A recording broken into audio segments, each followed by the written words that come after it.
Hi. How are you? Good-looking people. Good-looking group of people, huh? That's John over there with the whole crew. Hi. Congratulations. Well, thank you very much, everybody. This is a very important day. It's a day that we're delighted to swear in Dr. Mehmet Oz as the next administrator of the Centers for Medicine and Medicaid Services, which is a big deal. Congratulations to Dr. Oz and his beautiful wife, Lisa, and their friends and family on this really incredible achievement. Come a long way, huh? It's just amazing. Dr. Oz comes to this position as one of the nation's most talented and beloved medical professionals. He graduated from Harvard University. Harvard. Well, how convenient. Should we talk about Harvard? Before obtaining his MD at the University of Pennsylvania School of Medicine, a great one, and really some amazing education while also earning an MBA from the wonderful Wharton School of Business. He completed his medical residency at the world-renowned New York Presbyterian Columbia University Medical Center. Dr. Oz then had a sterling medical career in which he became an internationally acclaimed heart and lung surgeon, highly respected. He served as director of the Cardiovascular Institute and Integrative Medicine program at New York Presbyterian, and as a longtime professor at Columbia University's College of Physicians and Surgeons. Boy, oh boy. Doctor, I thought he just did a show. I only know the show. You know why I know the show? Because he said, I'm a little overweight. I should lose some weight. I did a show, and that's what I got out of it. That was not good. But I'm looking at all of this other. This is very impressive. Dr. Oz authored more than 400 contributions to academic and scientific publications and holds several patents for technologies that revolutionize cardiovascular surgery. And Dr. Oz later translated his experience into an extraordinarily successful television career, making him one of the most trusted voices on healthcare. And he also got very high ratings, I can tell you that. He did great with the television thing. As CMS Administrator, Dr. Oz will work tirelessly to strengthen and protect Medicare for our nation's seniors and Medicaid for the needy. Just as I promised, there will be no cuts. We're not going to have any cuts. We're going to have only help. Dr. Oz will work to improve the quality of care for decades to come, and he'll ensure that criminals, fraudsters, and illegal aliens are not permitted to rob America's seniors. They are trying, but they're not going to get away with it. He will also work alongside Secretary of Health and Human Services, Robert F. Kennedy Jr. I've heard of him. He's a pretty famous guy. He's doing a great job, too, to address the crisis of chronic illness and to make America healthy again. So I want to just thank Dr. Oz, and because this is a big commitment he's making. He has a lot of options, and this is a big, big commitment. And I want to congratulate you and your family on really an amazing life, and I think this is going to be by far the most important part of an already incredible life. So thank you very much. God bless Thank you. you, my friend. Thank you very much. Take care of yourself. Congratulations. It's amazing. Congratulations. Wow. What a job, huh? Are you ready, Bobby? I sure am. Let's do it. You put your hand on the Bible, your left hand, and raise your right hand. And repeat after me. I, Mehmet Oz, do solemnly swear I, Mehmet Oz, do solemnly swear that I will support and defend the Constitution of the United States that I will support and defend the Constitution of the United States against all enemies, foreign and domestic, against all enemies, foreign and domestic, that I will bear true faith and allegiance to the same, that I will bear true faith and allegiance to the same, that I take this obligation freely, that I take this obligation freely, without any mental reservation without any mental reservation or purpose of evasion, or purpose of evasion, and that I will well and faithfully and that I will well and faithfully discharge the duties of the office on which I am about to enter, discharge the duties of the office upon I'm about to enter, So help me God. So help me God. God bless you. Congratulations. Thank you very God much. bless you.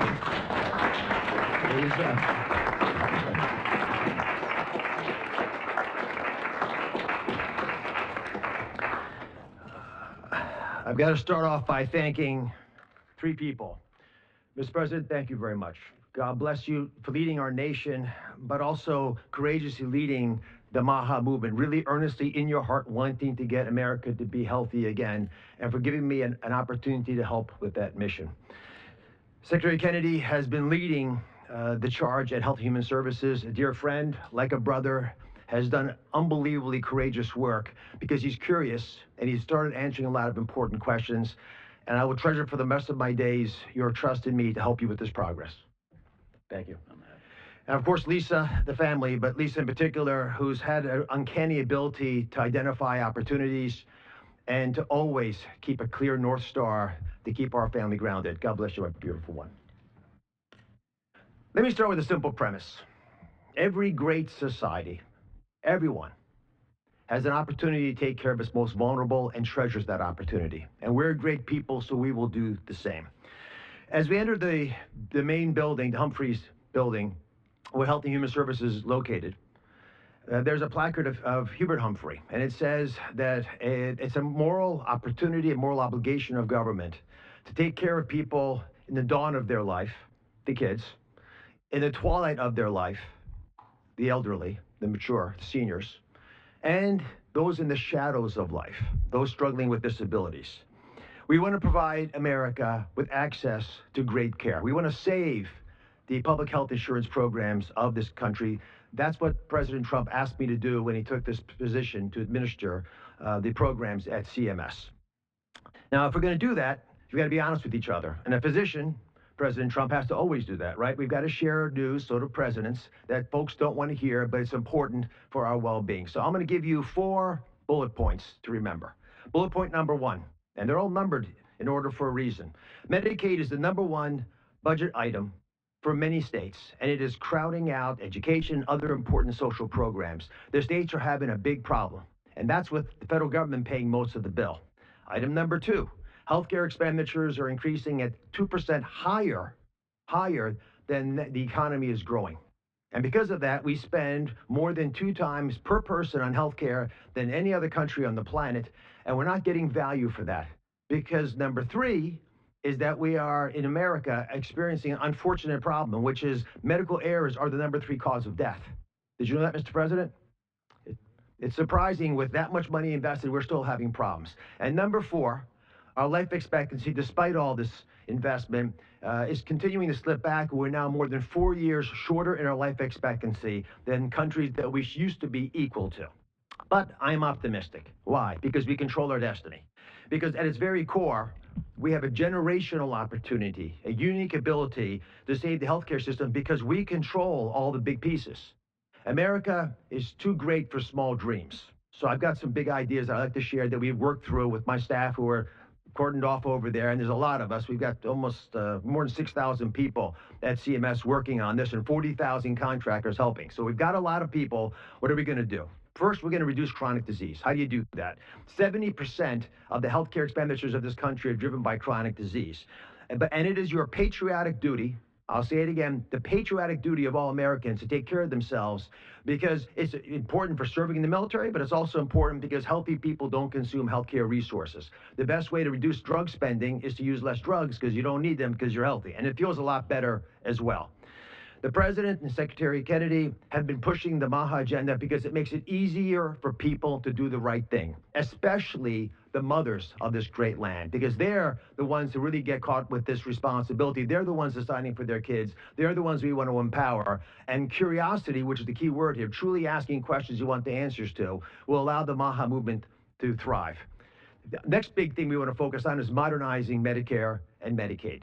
That's how Americans will get the care that they want, need, and deserve. We need to empower patients and providers, both the doctors and the patients, both have to be equipped with better tools.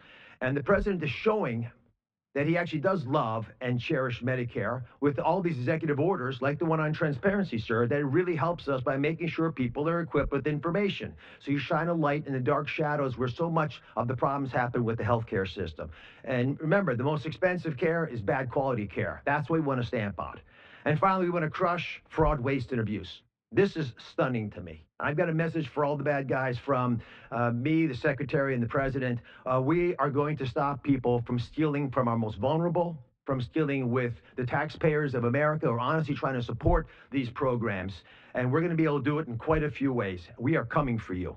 And I'll give you a couple examples. Mr. President, these are ones that you may want to use in some of your future conversations. Almost 250,000 people, American citizens, were fraudulently enrolled without their knowledge in exchange programs by brokers who were unscrupulous, stealing from the U.S. government by pretending these people were on programs they never told them about. Tens of millions of dollars, Mr. President, are being spent on illegal immigrants receiving Medicaid in California, and they're pushing the bill to us. Should we stop that? I think so. That will not continue. We're spending about $1 billion on Medicaid programs for dual state eligible patients, which means you live in one state, but the system thinks you're another state, and maybe a third state, and we're paying all three states for services you're not getting because you don't live in three states all at once. And finally, and this one really bothers me, there are states who are using Medicaid dollars for people who are vulnerable are being used for non-medical purposes. For example, public labor unions are getting child care through some of this money. That doesn't make sense to me. Housekeeping, I wish I could get that for my home. There's a big problem with student loan repayments taking place with Medicaid dollars. That's not where it should be used. And we are paying for DEI programs. I could go on, but these are all programs, Mr. President, that we have created a war room at CMS to go after, to catch the fraud in real time before the money leaves the federal coffers. So we have the money to reinvest in healthcare to make it even stronger than it's been before. Together, we're going to make the care better. We're going to make the outcomes improve, and we're going to make sure that America can actually be the healthiest country that could ever possibly be. We'll make America healthy again. God bless you both, sir.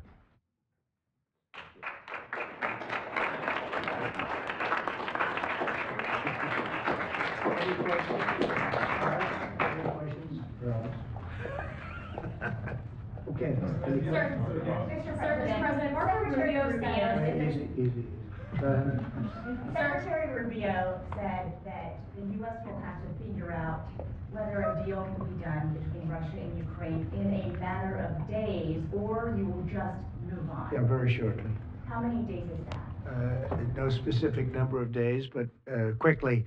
We want to get it done. We're talking about here people dying, and we're talking about over there people are dying also, like on average 2,500 young people, soldiers. They're not from America. They're not from anywhere else other than Ukraine and Russia, but we want to save these lives. So it's 2,500 a week are being killed in battle. It's a vicious battle with the best equipment, the best everything, and it is brutal.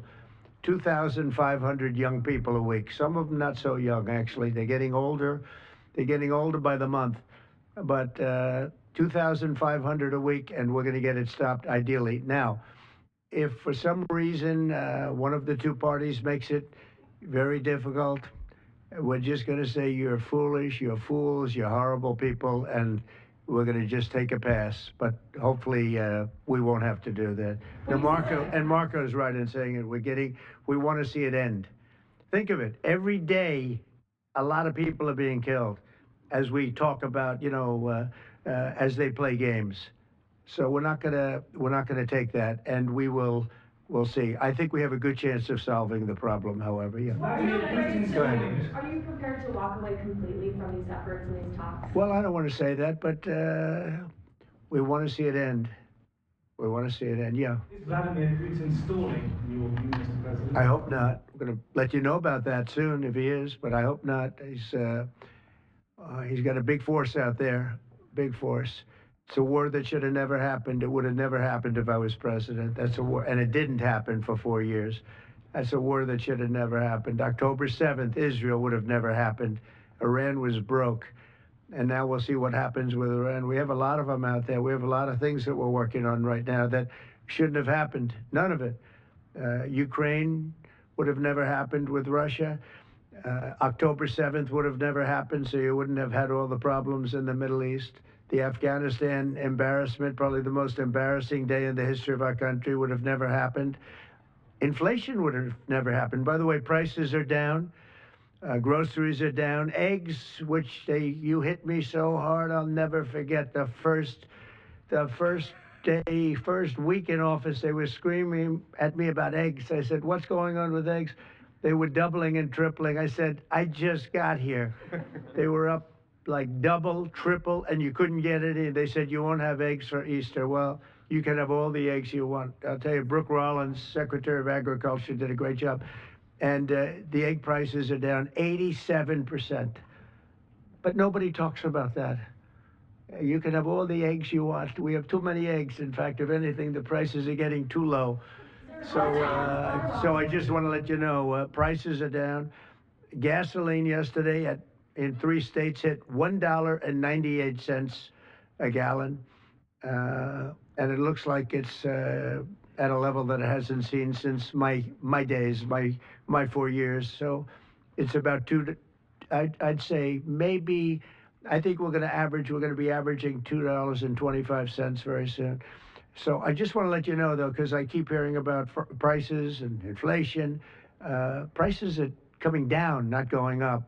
Only the fake news says they're going up. The only thing that's even are interest rates. And if we had a Fed chairman that understood what he was doing, interest rates would be coming down too. He should bring them down. Yeah, please.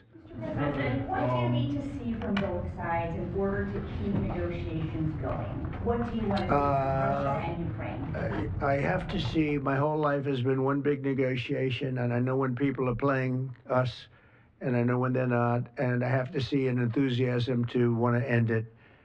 And I think I see that enthusiasm. I think I see it from both sides. Do you think Russia's But you're going to know soon. Do you think Russia's playing you? No, nobody's playing me. I'm trying to help. This was Biden's war. By the way, by me getting involved, they'll say, "Oh, it's Trump." This is not Trump's war. This is Biden. This is a war that should have never happened. Okay? Think of it. Those cities are crushed and crashed, and all those beautiful steeples, the most beautiful in the world, actually considered the most beautiful in the world, most of them are now smashed to smithereens, as they say, and lying on the ground in a million pieces. Those towns are crushed, the whole place. It's so horrible. And millions of people are dead, far more than you think. That's one thing you're going to get out of this war. You're going to find out that your estimates are far lower it's far worse than people think. Nobody's playing anybody. We are going to see if we can get it done. I think we have a really good chance of getting it done, and it's coming to a head right now. If you do support Ukraine militarily, Say it? if you do decide to move on and take it past, Mr. President, would you then continue to support Ukraine? Well, I'm not going to say that because I think we're going to get it done. There's a group of Venezuelan men down in Texas who have been alerted that they are soon going to be deported under the Alien Enemies Act. Have you authorized that operation? I don't know about the group you're talking about, but if they're bad people, I would certainly authorize it, yeah. I won an election in a landslide. We won all 7 swing states. We won by millions of votes. We won 2,750 districts to 505 districts, 2,750 to 5. That's why the map, when you look at it, is all red. And one of the biggest reason, I think the biggest single reason, actually, I'd like to say it's because of this, because I think they're going to come up with things that are incredible. But probably the biggest reason was because of the border and because of illegal immigration. And the people of this country want those people out. Because what Biden did, and I don't know if he did it, I'm not even sure he knows what the hell he was doing, but what his people did, representing him, was allow millions and millions of people from jails, from prisons all over the world, people from mental institutions and insane asylums, gang members, drug dealers, pouring into our place. And you know what? Our people voted for me to get them out. They want them out. They want them out. And we've done a hell of a job. And by the way, Ecuador and various places, but El Salvador, we've been helped by a lot of other states where they're helping us, actually, because you couldn't look. what this man was thinking when they allowed open borders and people to come in. If you look at Venezuela, their crime is down by 72%. You know why? They took all their criminals off the street. They took all their prisoners from jail. They took murders. 11,088 murderers were released into our country. Bad things are going to happen. Bad things. And we're getting them out.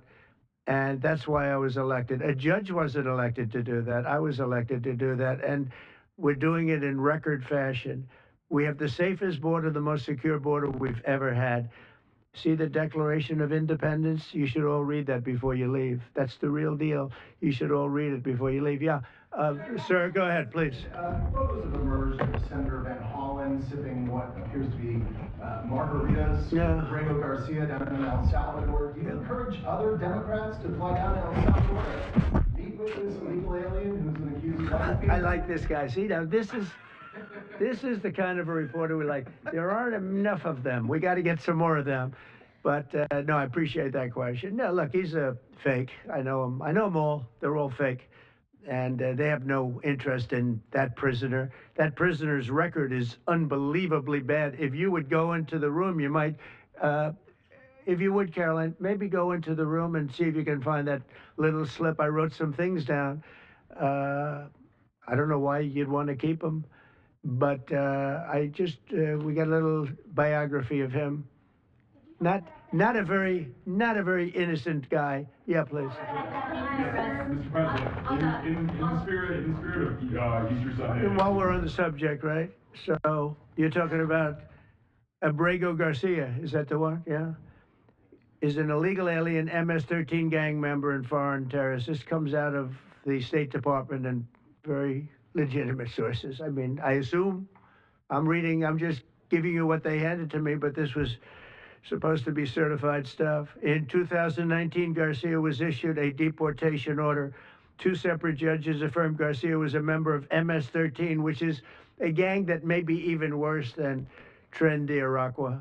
It may be worse. They kill people with knives because it's more painful. Very famous for the knifing and killing of two young 16-year-old girls walking to school one day, and they sliced them up into little pieces and killed them. That's MS-13. And two separate judges affirmed Garcia was a member of MS-13. When Garcia was originally arrested, he was wearing a sweatshirt with rolls of money pouring out, an MS-13 gang symbol that he was driving with two other known violent MS-13 gang members, two of the most violent members that we know of in the MS-13 gang of thugs. In 2022, Garcia was stopped by the Tennessee Highway Patrol and was found to be transporting 7 people from Texas to Maryland, and he had no driver's license. He was driving violently. In 2020 and 2021, Garcia's wife filed for a protective order from him and said he was violent and abusive and really scary, including allegations that he punched and scratched her on the eye, left her bleeding after throwing her laptop on the floor at her, ripped her shirt, and ripped off her shorts. He then grabbed her arm, leaving very severe marks. Garcia's wife also wrote in court, "At this point, I am afraid to be close to him. I just don't want to be close. I have multiple photos and videos how violent he can be, and all of the bruises that he's left on me." She just couldn't get anywhere near him. This is the man that the Democrats are wanting us to fly back from El Salvador to be a happily ensconced member of the USA family. Isn't it a shame? And by the way, I've been hit pretty hard by fake shows, fake news, MSDNC in particular, where they talk about how evil I am, that this man would be thrown out of our country. This man is according to certified statements that we get, is a very violent person. And they want this man to be brought back into our country where he can be free and to stay as a happily Maryland, they call him the Maryland man. He's a Maryland father, No, this is a violent person. Who they don't talk about is that wonderful angel mom who lost her daughter, who had 5 beautiful children, and she was killed violently. And, you know, she spoke, and she spoke unbelievably. I saw it. And the fake news didn't pick it up. She spoke. She was in tears. She's devastated. Her life is, you know, essentially, she's told me her life is like over. But there was like, I think, no stories. Isn't that true? No stories. 0 stories. It was the most emotional thing. Everybody that watched it, they couldn't believe it. The fake news refused to put it up. So it's very sad. And yet they talk about this guy like he's an angel. See the angel up there? They think he's like that, like a little angel. Would you be open? You know, it has no impact the way she did it. Like, look at her. No impact. It's just like unbalanced. Would you do the? Well, go ahead. What I would do. On Iran, would you be open to letting See Iran that? keep some kind of civil nuclear program? No Or would impact the entire whatsoever. program need to be dismantled? I'm for stopping Iran very simply from having a nuclear weapon. They can't have a nuclear weapon. I want Iran to be great and prosperous and terrific. I stopped them once they were broke and they didn't have any money for Hamas. They didn't have any money for Hezbollah. There wouldn't have been an October 7th disaster. They were broke. They had no money, and they weren't spending it to terrorist organizations because they had none. When Biden came in, he took all the sanctions off. China wasn't allowed to buy. I said, you buy, if you buy, because they're the biggest customer, I said, you buy 1 barrel of oil, just 1 barrel of oil from Iran, and you can't do business in the United States.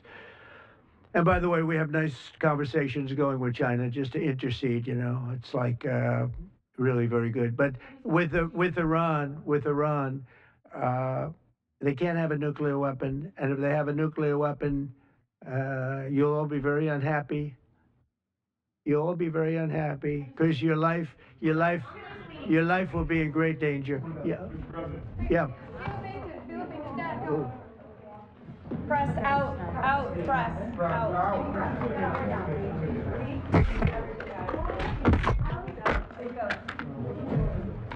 Oh, she's out.